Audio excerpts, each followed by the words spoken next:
Today we're going to talk about section 2.3 on linear functions and slope, meaning lines. Hopefully most, if not all of this section is a review topic. The definition of a slope of a line is it's a ratio or a number that measures the steepness. So we typically use the letter M to represent slope in math. So slope, or M, equals change in y divided by the change in x. If you have two ordered pairs, you can calculate that by taking the difference between the y values and dividing that by the difference between the x's. And then it's also referred to many times as rise divided by the run. So there are four different possible ways that the value of slope could end up that would indicate the direction that the line points. If m is greater than 0, or in other words, the slope is a positive number, the line is going to rise from left to right. If m is less than 0, meaning the slope is negative, the line falls from left to right. If m equals 0, that means the line is flat or horizontal. And if m is undefined, that means that your line runs straight up and down or is vertical. So our first few examples are just practicing on using the formula to calculate slope. So finding slope given two ordered pairs. First ordered pair, -1, 3, second ordered pair, 2, 4. So using our formula for slope, m equals change in y over change in x. So the y value, 4, subtract the other y value of 3 on top, divide that by the change in x, 2, subtracting the other x value, -1. So subtract the y's, 4 minus 3, and on the bottom subtract the x's, 2 minus -1. So 4 minus 3 is 1. This becomes 2 plus 1, which would be 3. So positive 1/3, which means this line would rise if you were looking at it from left to right.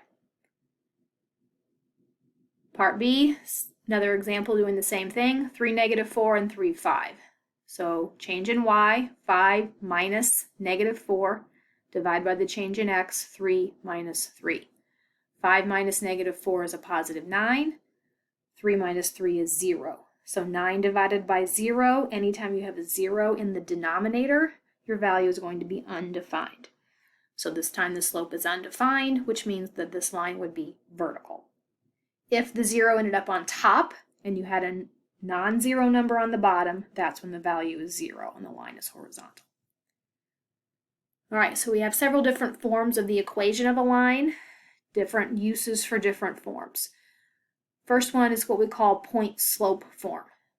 It says y minus y1 equals m times x minus x1, where m represents the slope, and then the ordered pair x1, y1 is a point on the line, meaning any point. This is typically the equation we're going to use to start when they ask you to write the equation of a line. Slope-intercept form, y equals mx plus b. M represents slope, b represents the y-intercept. This is a nice convenient form to have it in if we're going to talk about function notation, because we can just replace y with f of x, and also if we're wanting to graph the line. And then general form, ax plus by plus c equals 0, where a, b, and c are real numbers. This form, a lot of times it's given in this form just to make it look nice, or if they ask you to write it in that form, it's just to make it look nice. Typically, a, b, and c are not fractions. We would want to clear fractions and push all the values to one side of the equation and set to 0. So we're going to run through some practice problems of writing equations of lines, focusing in this section on these first two forms. We'll talk a little bit more about general form in the next section. So write the equation of each line. Part A, slope -5, so we're going to call that m, passing through the point -4, -2. So -4 will be our x1 and -2 is going to be the y1. So they're going to ask for both point slope form and slope-intercept form. So we're going to start with point slope because we're given a point and we're given the slope. Y minus the y value of my point, -2, equals slope, -5, times the quantity x minus the x value of the point, -1. We would clean that up a little bit here. Y, this would become plus 2 equals -5 times, this would inside will become x plus 4. So that would be our point slope form. If they then also ask for slope-intercept, all you have to do with this is solve it for y. So we distribute our slope first. So -5 times x, -5x, and then distributing it to the 4 would be -20. And then subtract the 2 from both sides, giving me y equals -5x minus 22. Here they want us to write both forms of the line given 2 points. So I could use either of these points as my known point for my point slope equation, but I do need to calculate slope first. So m equals the y value 6 minus the other y value -2 divided by the x value 3 subtracting the other x value -3. 6 minus -2 is 6 plus 2 or 8. 3 minus -3 is 3 plus 3 or 6. And then 8 over 6 reduces to 4 over 3. So if I have my slope, I could choose either of these points to plug into my point slope equation. I'm going to choose this one because the numbers are positive and it would be less cleaning up to do. So y minus, if I'm choosing this point, the y value there is 6, equals my slope that I calculated, 4/3, times the quantity x minus 3. So this would be point slope. Slope-intercept is again just solving this equation for y. So we'll start by distributing the 4/3. So y minus 6 equals 4/3 times x, that's just 4/3 x, minus 4/3 times 3, the 3's will cancel, leaving me with just the 4. Then add the 6 to both sides, gives me y equals 4/3 x plus 2. So you'll either be given the slope and a point, you could be given 2 points. If they give you the intercepts, just write them as ordered pairs, and you would do the problem just like this. All right, here they give us an equation, and they want us to find the slope and the y-intercept from the equation. So we'll put it in slope-intercept form if it's not already, and then graph. So f of x equals -2/5 x plus 6. Remember, f of x means y, so this is slope-intercept form. So our slope is our -2/5, and our y-intercept is the 6. So knowing that information, it's nice to be able to graph because you can plot your y-intercept. This number is the place where it's going to hit the y-axis, so we're going to start up here at 6. And then slope, remember, means rise over run. So if it's -2/5, we're going to go down 2, and then over to the right 5. And then that would plot a new point, and once I have 2 points, I can just connect the dots. B, y equals 2x. So slope is 2, y-intercept is 0, because there's no number we're adding on to our 2x term. So y-intercept is 0, we would start at y equals 0. Slope is 2, meaning as a ratio would be 2 over 1, so up 2 over 1.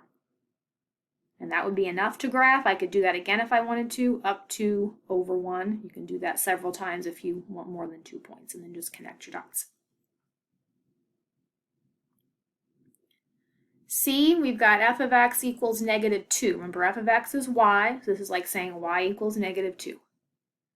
So it's solved for y. There is no x term, so our slope is 0. The constant then, -2, is my y-intercept.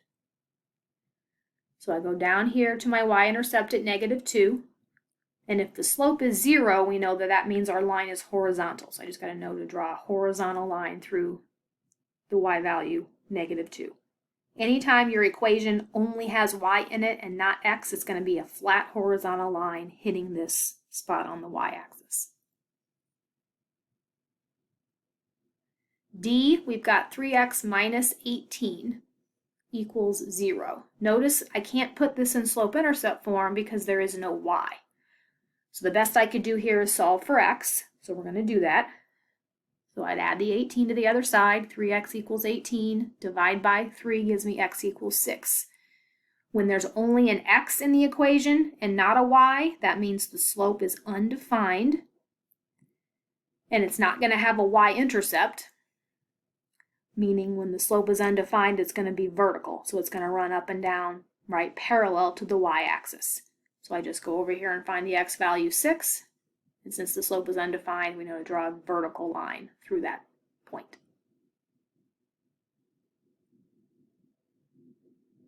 So when only one variable is present and the other one's missing, it's either a horizontal line if there is no x in the equation, or it's a vertical line if there is no y in the equation. E, this is given in general form. So if we still need to find the slope and the y-intercept, I'm just going to rewrite it in slope-intercept form. So we're just solving for y.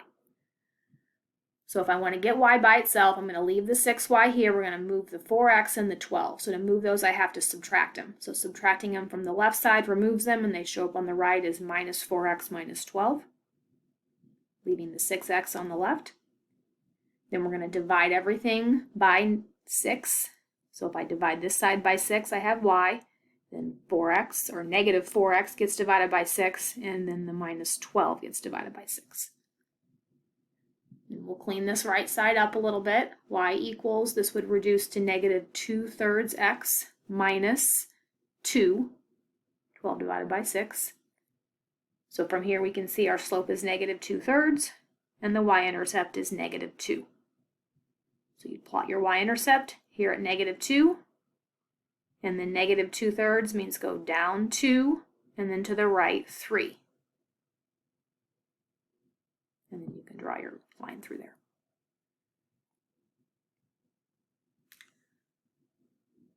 This one looks a lot like part E, but there is one in the homework in my math lab that specifically says graph using the intercepts. So when you're using the graphing tool, if you don't plot the intercepts as your 2 points, it will mark it wrong. Like over here, I could plot my y-intercept and plot this point, right, because I'm using my slope. That's not an intercept, and it would still be fine. Unless it said use the intercepts, then I'd have to locate my x and y intercepts as my 2 points. So if that's the case, instead of solving it for y, we're just going to make a little table and find our x-intercept and our y-intercept. So to find the y-intercept, it means you're going to let x be 0, and you're going to find what y would be. So if x were 0 in this equation, this would disappear, and you just have negative 9y minus 18 equals 0. Adding the 18 over, and then dividing by negative 9 would give me negative 2. So that's my y-intercept. To find the x-intercept, we let y equal 0. So back up here, if y was 0, this would go away, and you'd have 6x minus 18 equals 0. Add the 18, 6x equals 18, divide by 6, gives you x equals 3. So that's your x-intercept. So those are specifically the 2 points you have to plot if they're asking you to graph using the intercepts. So 0, negative 2 is down here, and 3, 0 is over here. So those 2 points connect the dots, and then I have my graph. So that is section 2.3, graphing lines and writing equations of lines and finding slope.